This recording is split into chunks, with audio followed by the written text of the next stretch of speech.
You are watching Survival Eats. Warning, pick the wrong thing, dire consequences. This episode, we're going to be talking about prickly pear. The edible part of the prickly pear cactus is the cactus and the fruit, but not the spines of the cactus. I would recommend when picking the cactus is the top of the cactus.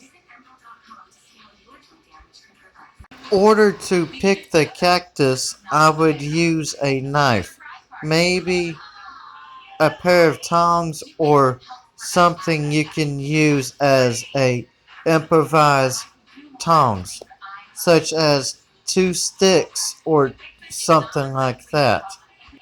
When you get the prickly pear that you're going to eat off, I would use a knife to get all of the spines off of the prickly pear itself.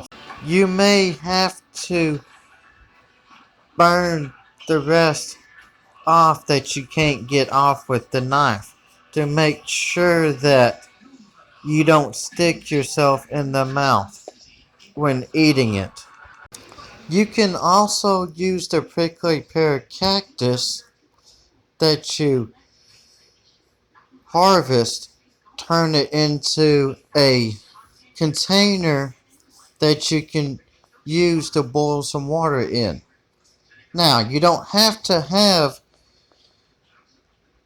the makeshift container boiling on the water. You can just have it set close by without even touching the fire.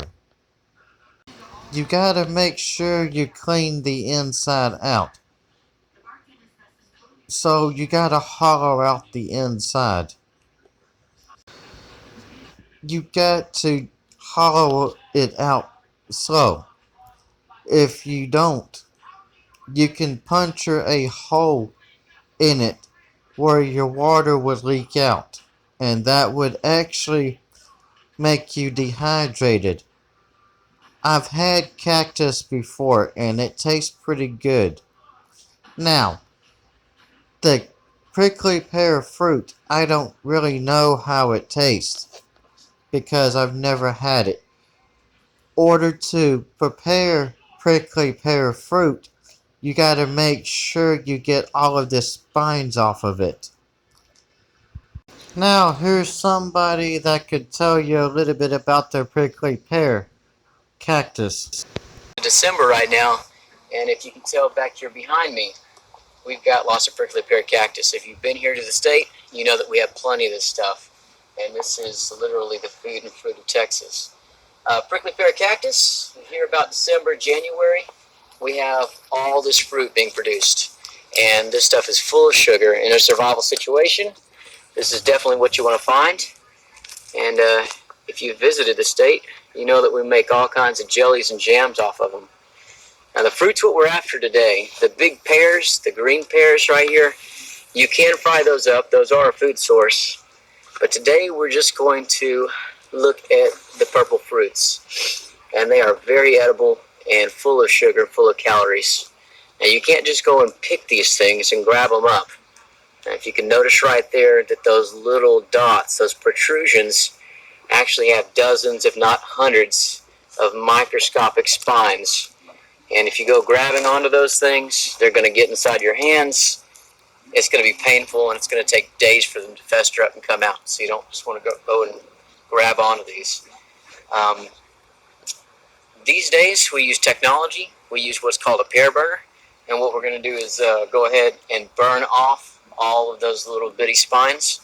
If you're in a survival situation, well, make yourself a torch. Use fire again. Do it safely. But one way or another, you can use fire or flame to go about obtaining your food safely. So what I'm going to do right now, this is my pear burner, and it's connected to my propane torch. We use these for all kinds of stuff out here. But turn that thing on. This is a cool toy if you can do it safely. So it's going to let off propane. You can mess with the knob, make a little more come out, make a little bit less. Thank you, Bob. I'll be sure I give you credit in this video. Now, as you can see here, this is some of the recipes for some booze that you can make with this stuff and other ways of using this. Now, I would suggest making an alcoholic beverage. Or should I say, I would suggest an alcoholic beverage.